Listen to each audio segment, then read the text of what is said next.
शीघ्र ही इस बालक को मुक्त करो, नहीं तो यदि नारायण को पता चला कि तुमने उनके भक्त को यहाँ। पता चल भी गया तो क्या कर लेगा वो मेरा? कुछ नहीं कर सकता वो मेरा। यदि उसके पास छल की शक्ति है तो मेरे पास माया की शक्ति है और ब्रह्मदेव का वरदान भी। अब इस सृष्टि का भगवान मैं हूँ और ये सारा संसार मेरे ही आदेश से चलेगा। तुम अपने पति को स्वयं जाके सूचित कर दो। अब ना तो वो भगवान रहा और ना ही तुम देवी। तुम जाओ और बोलो उनको कि वो बैकुंठ में ही समाधि ले ले। अब ना तो यहाँ उनका कोई काम है और ना ही कोई मेरे सामने विष्णु का नाम लेगा। तुम चलाओगे सृष्टि जो अपने सगे पुत्र का पालन पोषण नहीं कर सका, वो सृष्टि का पालन पोषण कैसे करेगा? ऐसी बातें केवल वही कर सकता है जिसके सर पर काल मंडरा रहा हो। लेकिन तुम्हें ज्ञात नहीं, अमृत और संहार दोनों ही नारायण के भीतर पलते हैं और वहीं नष्ट भी होते हैं।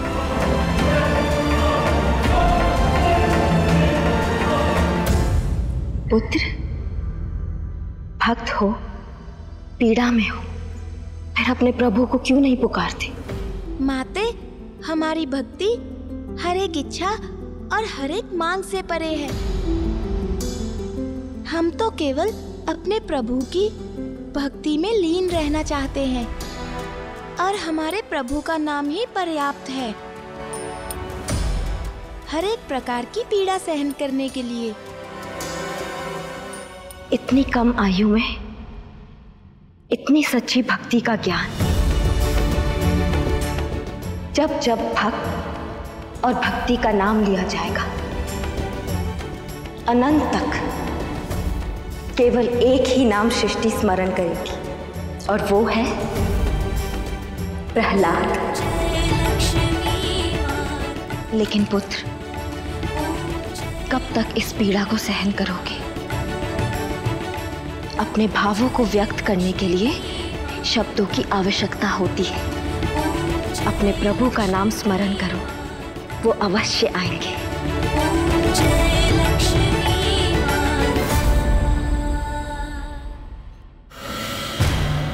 तुम्हें नारायण से भयभीत होने की आवश्यकता नहीं है हिरण्यकश्यप, क्योंकि तुम्हें ब्रह्मदेव से वरदान प्राप्त है। ये नारायण तुम्हारा कुछ नहीं बिगाड़ सकते। तुम अमर हो, तुम ही तो भगवान हो।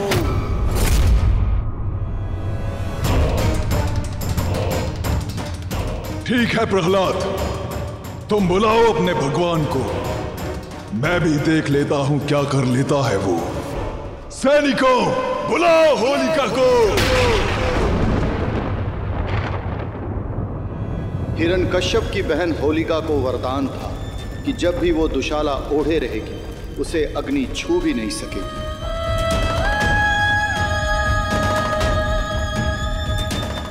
जानते हैं,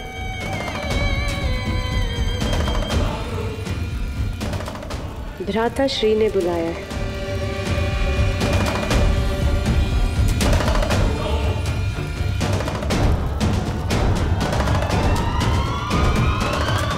उनके आदेश का पालन होगा।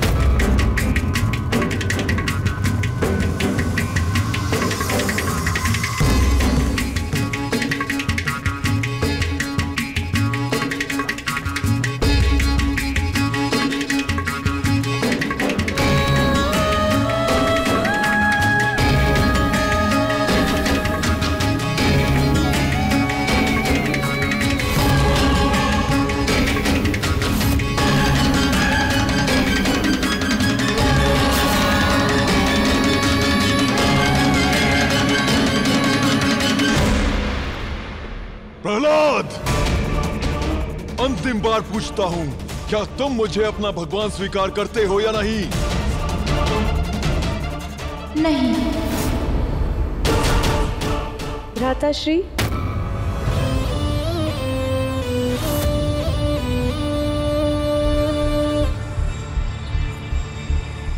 प्रणाम भ्राताश्री। प्रणाम बुआश्री। आशीर्वाद। पुत्र, हठ और साहस में अंतर होता है। जो तुम कर रहे हो वो साहस नहीं, हठ है। और एक हठी व्यक्ति कभी भी बड़ा नहीं बन सकता। मेरे भ्राताश्री और तुम्हारे पिताश्री की तरह देखो इन्हें, क्या नहीं है इनके पास। ये तुम्हारे पिताश्री हैं, इस प्रजा के महाराज हैं। इनकी हर बात को हृदय से स्वीकार करना तुम्हारा कर्तव्य है। क्यों अपने हठ के कारण सब समाप्त करना चाहते हो तुम पुत्र? आपने उचित कहा बुआश्री। ये हमारे पिताश्री हैं, इस प्रजा के महाराज हैं, परंतु भगवान नहीं। ना हमारे ना इस प्रजा के। हठ तो पिताश्री कर रहे हैं, और जिस प्रकार हठ और साहस में अंतर होता है, ठीक उसी प्रकार हठ और सत्य में भी अंतर होता है। इसलिए इनका ये हठ इस सत्य को बदल नहीं देगा कि नारायण ही भगवान है, पिताश्री नहीं। ठीक है, फिर आज ये सारी प्रजा देखेगी मुझे भगवान ना स्वीकार करने वाले और मेरे समक्ष उस विष्णु का नाम लेने वालों का क्या परिणाम होता है।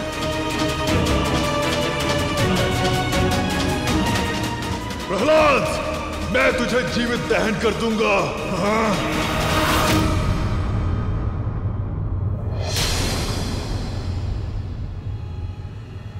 आपकी आज्ञा का पालन होगा।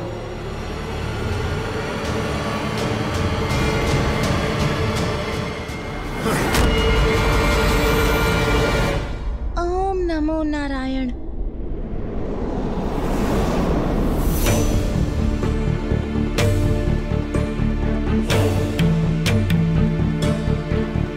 मेरी बहन होलिका को यह वरदान है कि जब तक वो दुशाला ओढ़े रखेगी, आग की लपटें भी उसका कुछ नहीं बिगाड़ सकती। तुम सबके लिए यह सीख है, जब मैंने अपने पुत्र को नहीं छोड़ा, तो सोचो तुम लोग, जो कोई भी मुझे भगवान नहीं मानेगा और उस नारायण की पूजा करेगा, वो भी इसी प्रकार अग्नि की भेंट चढ़ाया जाएगा।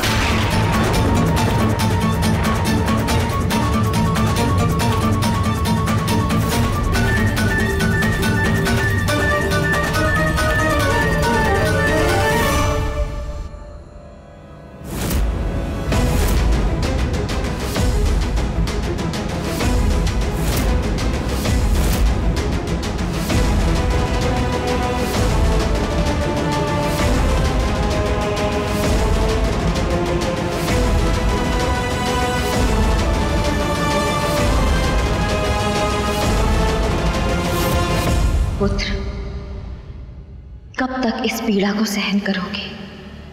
अपने भावों को व्यक्त करने के लिए शब्दों की आवश्यकता होती है। अपने प्रभु का नाम स्मरण करो, वो अवश्य आएंगे। चलो।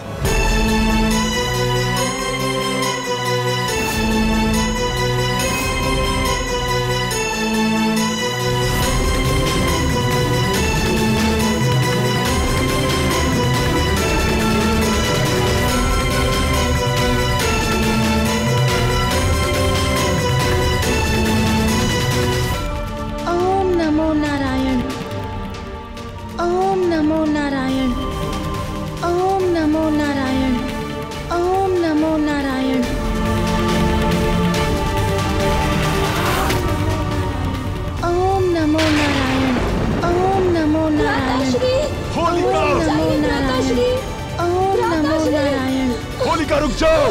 होलिका,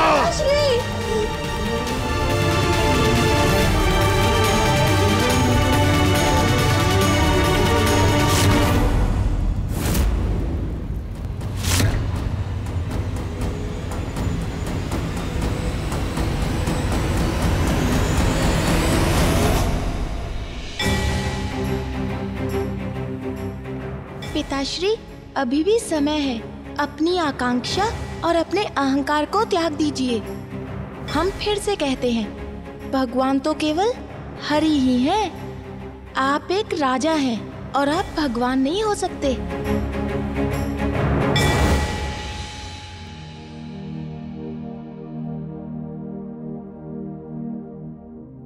तुम धन्य हो पुत्र, और नारायण भी तुम्हारे जैसा भक्त पाकर धन्य होंगे। हमें क्षमा करना। तुम्हारी बुआ होने के बाद भी हमने तुम पर कितना अत्याचार किया। आज तुम्हारी भक्ति की हमारी शक्ति पर विजय हुई है। भ्राताश्री, आप भी इस हट को त्याग दीजिए। स्वयं को भगवान मानने से बड़ा अपराध तो कोई हो ही नहीं सकता। हमारे अंत के साथ अच्छाई की बुराई पर विजय हुई है, और इस विजय को अनंत तक त्योहार के रूप में मनाया जाएगा। हर बुराई, हर होलिका का दहन होगा, और प्रसन्नता और रंगों का नया उजाला होगा। पुत्र, अब मुझे क्षमा कर मुझे मुक्त कर दो। ओम नमो नारायण। पिताश्री, आप अपने अपराध की क्षमा मांगकर प्रभु नारायण को अपना ईश्वर स्वीकार कीजिए। वो बड़े दयालु हैं, सबको क्षमा कर देते हैं। आपको भी क्षमा कर देंगे। परंतु यदि आपने ऐसा नहीं किया तो फिर आपकी रक्षा करने कोई नहीं आएगा। मेरी रक्षा? अरे मैं भगवान हूँ, और भगवान को किसी की रक्षा की जरूरत नहीं होती। अब पहले मैं तुम्हें अपने हाथों से मारूंगा, और उसके पश्चात उस विष्णु को भी। अपने भगवान को कह दो कि वो अपनी रक्षा का मार्ग ढूंढ ले।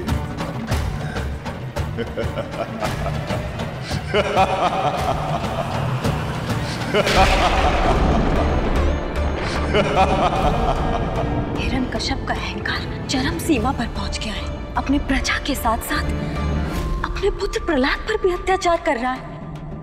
स्वयं को भगवान समझ रहा है।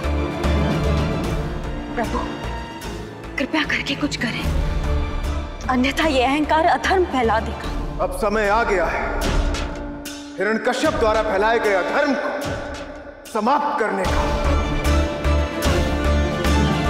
इतना क्रोध, ये कैसा क्रोध है प्रभु, जिससे लक्ष्मी अभी तक वंचित थी? हिरण्यकश्यप का अंत करने के लिए क्या इतना क्रोध आवश्यक है? जी देवी, हिरण्यकश्यप का अंत अब मेरा नरसिम्हा अवतार ही कर सकता। किंतु प्रभु, नरसिम्हा अवतार में आपको स्वयं पर नियंत्रण रखना होगा, अन्यथा हर जगह क्षति पहुंचेगी। जिस प्रकार मैं अपने भक्त की रक्षा के लिए जा रहा हूं, मुझे विश्वास है मेरे आराध्य भी आएंगे मेरी हर समस्या का समाधान देकर।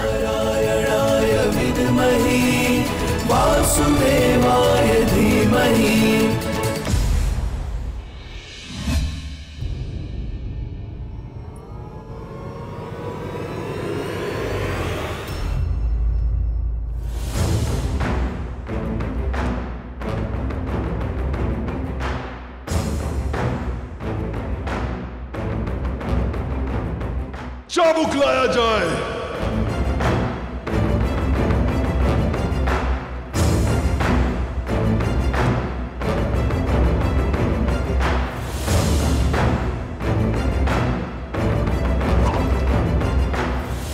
आज तुम्हारी भक्ति की हार होगी, वो भी तुम्हारे नारायण के सामने।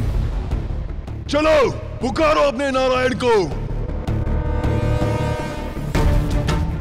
पुकारो। नहीं पुकारोगे? पुकारो।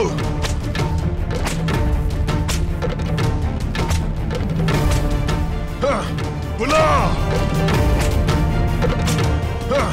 बुला, बुला अपने भगवान को।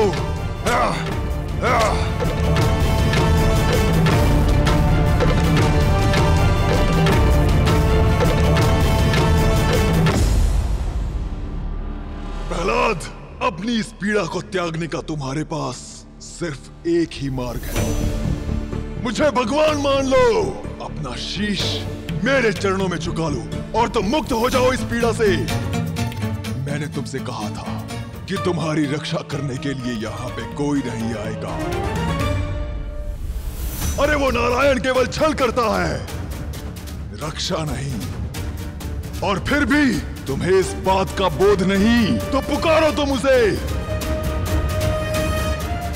मैं भी देखता हूँ कि वो कहाँ से आता है। पिताश्री, जो हर एक व्यक्ति, वस्तु और स्थान में समाये हो, उनके आने की आवश्यकता नहीं होती। आप किसे आने को कह रहे हैं पिताश्री?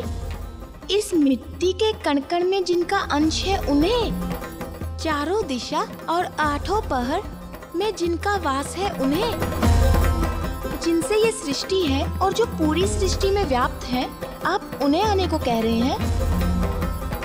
वे तो वैकुंठ में भी है और यहाँ भी। वो तो हर जीव में भी है और निर्जीव में भी। वो तो हम में भी है और आप में भी। वे तो हमारी भक्ति में भी है और आपके अहंकार में भी। जिसने तुम्हारे मन में ये भक्ति का विष खोल दिया है, वो विष्णु मेरे अहंकार में भी है। नहीं पिताश्री, आप जिसे विष कह रहे हैं, वो तो उनकी भक्ति का अमृत है। और जहाँ ये अमृत होता है, वहाँ विष नहीं, केवल विष्णु होते हैं। परंतु आपको इसका बोध नहीं है। अब तक आप स्वयं को भगवान कहलाने की बात कर रहे थे। एक बार प्रभु नारायण को सच्चे हृदय से पुकारिए। देखिएगा आपका ये अहंकार कैसे उनकी भक्ति का रूप ले लेगा।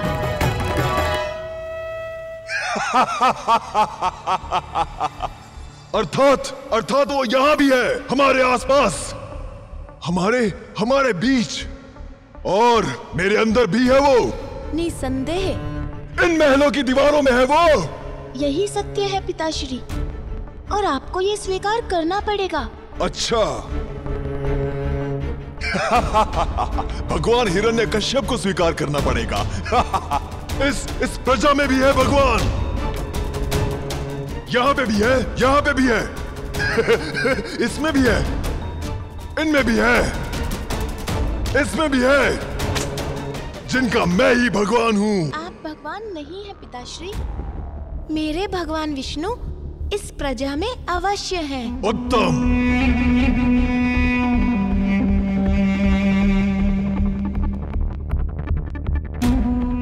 यदि तुम्हारा भगवान हर व्यक्ति, हर वस्तु, हर स्थान में है, तो उससे कहो अभी इसी क्षण इन स्तंभों से निकलकर मुझे दिखाए। और यदि वो इसी क्षण यहाँ नहीं आया तो मैं तुम्हारे इस शीश को तुम्हारे धड़ से अलग कर दूंगा। पुकारो उसे, बुलाओ। ओम नमो नारायण, ओम नमो नारायण, ओम नमो नारायण।